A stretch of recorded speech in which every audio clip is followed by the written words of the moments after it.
सियासत अब भगवा किले में सेंध लगाने के लिए पूरी तैयारी में। 2027 के यूपी के रण से पहले अखिलेश यादव ने ऐसी चाल चली है जिसने सियासी गलियारों में हलचल बढ़ा दी है। जनेश्वर मिश्र के मंच से अखिलेश यादव ने अपने पुराने पीडीए फॉर्मूले की दूसरी परिभाषा बदल दी है।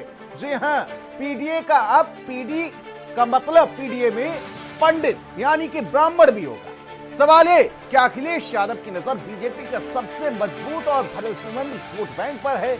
क्या करीब 15% ब्राह्मण वोटों को साध कर समाजवादी पार्टी 2027 की सत्ता की तस्वीर बदलना चाहती है? क्योंकि यूपी की राजनीति में जाते सिर्फ आंकड़ा नहीं, चुनावी बाजी पलटने वाला वो सबसे बड़ा हथियार है। अब अखिलेश का ये पंडित वाला प्लान आखिर कितना असरदार होगा और क्या बीजेपी के भगवा किले में लगेगी साइकिल की सबसे बड़ी सेंध? और क्या पंडित शंख बजाएगा, हाथी चलता जाएगा की जगह साइकिल चलती जाएगी? रिपोर्ट के जरिए देखिए। दिन भर राम राम राम राम राम राम राम राम राम राम राम राम राम राम राम राम, शाम को चढ़ावा पार चढ़ावा पार चढ़ावा पार चढ़ावा पार चढ़ावा पार चढ़ावा पार। पीडीए में पीडी जो है वो पंडित का शॉर्ट फॉर्म है। जनेश्वर मिश्र के बहाने अखिलेश बदलेंगे 2027 के मायने। अखिलेश यादव का ऐलान, पीडीए में पीडी पंडित का शॉर्ट फॉर्म। जो लोग पीडीए की परिभाषा समय समय पर दूसरी बनाते हैं वो जान लें कि पीडीए में पीडी जो है वो पंडित का शॉर्ट फॉर्म है और जितनी पीड़ा दोगे, पीड़ा बढ़ाओगे, उतना ही पीडी और मजबूत दिखाई देगा। करीब 15% वोटर्स पर नजर, क्या बीजेपी के कोर वोट बैंक में लगेगी सेंध? दिन भर राम राम राम राम राम राम राम राम राम राम राम राम राम राम राम राम, शाम को चढ़ावा पार चढ़ावा पार चढ़ावा पार चढ़ावा पार चढ़ावा पार चढ़ावा पार। दिन भर किया राम राम और शाम को राम मंदिर से चढ़ावा पार। ऐसे चोरों को भी उत्तर प्रदेश की कुर्सी से हटाने की जिम्मेदारी आपकी है, ये हम कहना चाहते हैं। क्या ब्राह्मण शंख बजाएगा, साइकिल चलती जाएगी?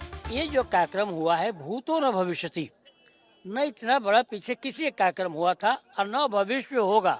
लेकिन सरकार ने जो मेरे साथ किया कि हमको 1 महीना पहले नोटिस देने के बाद भी हमको जनेश्वर मिश्र पार्क उपलब्ध नहीं कराया गया, इसका खामियाजा उसको भुगतना पड़ेगा।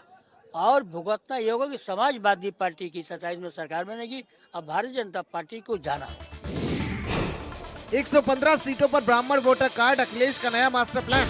ये नई समाजवादी पार्टी जिसका रंग लाल जरूर है, लेकिन इसकी रणनीति अब भगवा किले को भेदने की है। जनेश्वर मिश्र की जयंती के मन से अखिलेश यादव ने जो तीर छोड़ा है वो सीधे बीजेपी के हिंदुत्व वाले नैरेटिव पर जाकर लगा है। समाजवादी पार्टी जिसकी पहचान हमेशा से एमवाई यानी कि मुस्लिम यादव समीकरण तक सीमित मानी जाती थी, आज उसकी तस्वीर बदल रही है। अखिलेश यादव ने एक ऐसी बिसात बिछाई है जिसका टारगेट सीधा बीजेपी का सबसे वफादार और कोर वोट बैंक यानी कि ब्राह्मण। अखिलेश के हिसाब से पीडीए में पीडी का मतलब पंडित। लोग पीडीए की बात करते हैं और पीडीए की नई नई परिभाषा बनाते हैं। जब से पीडीए से वो लोग हारे हैं तब से पीडीए की नई नई परिभाषा बना रहे हैं वो लोग, लेकिन वो लोग भूल गए हैं पीडीए में पीडी पंडित का ही शुड फॉर्म है। इस रिपोर्ट को अच्छे से समझने के लिए आपको अखिलेश के 2 सुपरहिट फॉर्मूलों को समझना होगा जिसमें पीडीए की परिभाषा समय समय पर बदलती रही है।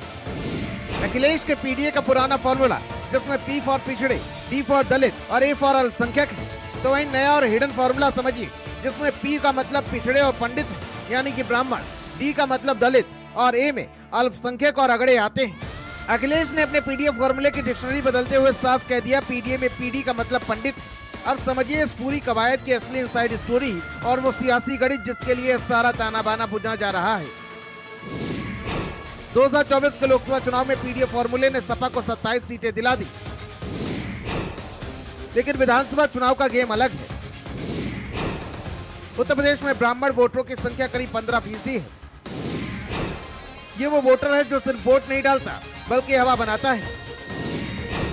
सूबे के करीब 115 विधानसभा सीटों पर ये वोटर अच्छा खासा प्रभाव रखते हैं। 12 जिलों में इनकी संख्या 15% से ज्यादा है।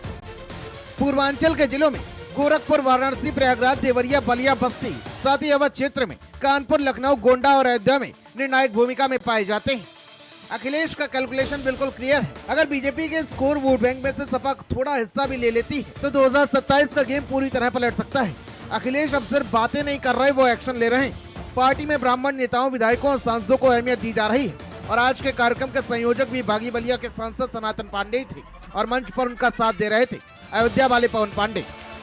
समाजवादी पार्टी की सरकार बनाने के लिए आप सारे को संकल्प लेना होगा और गांव में जाकर चटियों बैठकर, चौराहों पर बैठ करके हमारे साथ जो पीछे जात के लोग हैं, हमारे साथ जो दलित जात के लोग हैं, उनके साथ बैठकर समझाना होगा। समाजवादी पार्टी की एक एक नीति को बताना होगा, तब जाकर के हमारी सरकार बनेगी। दिन भर राम राम राम राम राम राम राम राम राम राम राम राम राम राम राम राम, शाम को चढ़ावा पार, चढ़ावा पार, चढ़ावा पार, चढ़ावा पार, चढ़ावा पार, चढ़ावा पार। दिन भर किया राम राम और शाम को राम मंदिर से चढ़ावा पार। ऐसे चोरों को भी उत्तर प्रदेश की कुर्सी से हटाने की जिम्मेदारी आपकी है, ये हम कहना चाहते हैं। यूपी विधानसभा की बात की जाए तो विधानसभा में कुल ब्राह्मण विधायकों की संख्या 52 है, जिनमें से अधिकांश यानी कि 46 बीजेपी से संबंधित है। तो वहीं सपा के पास 5 विधायक ब्राह्मण हैं। समाजवादी पार्टी का हाल वही है जो गांव में हमारे यहाँ कहते हैं कि 100 चूहे खा के बिल्ली हज को चली। इनका किसी भी समाज से कोई लेना देना नहीं है और खासकर ब्राह्मण समाज से इनका कोई मतलब नहीं है। जब जब इनकी सत्ता रही है हमेशा इन्होंने सर्व समाज पर अत्याचार अनाचार किए हैं। अखिलेश के इस नए वाले पीडीए पर अखिलेश के इस साथी रहे मनोज पांडे और सुभाषपा के अध्यक्ष ओम प्रकाश राजभर ने निशाना साधा है। वही समाजवादी पार्टी जिसने ये बयान दिया हो कि ब्राह्मण से भली बेश्या, उसी पर विश्वास करेगा। इतना ब्राह्मण को मूर्ख मत मानिए आप। ब्राह्मण को याद दिलाने जा रहे हैं कि हम मूड़ी काटने वाले लोग हैं। कन्नौज में बूथ रोकने का ब्राह्मण का बेटा किया तो उस ब्राह्मण के बेटे का मूड़ी काट दिया सफाइयों ने। तो क्या 2027 में यूपी की सियासी बिसात पूरी तरह पलटने वाली है? अखिलेश यादव ने जिनेश्वर मिश्र के बहाने जिस पीढ़ी यानी कि पंडित गार्ड को फेंका है वो महज एक जुमला नहीं बल्कि एक साइलेंट पॉलिटिकल स्ट्राइक है। अब सवाल ये है क्या भारतीय जनता पार्टी अपने सबसे वफादार और मजबूत वोट बैंक को सहज पाएगी या अखिलेश यादव का नया ब्राह्मण प्रेम 2027 में यूपी की कुर्सी का रंग बदल देगा? सियासत में चक्रव्यूह रच दिया गया है और अब इंतजार है शाह और मात के खेल का। स्पेशलिस्ट भारत समाचार।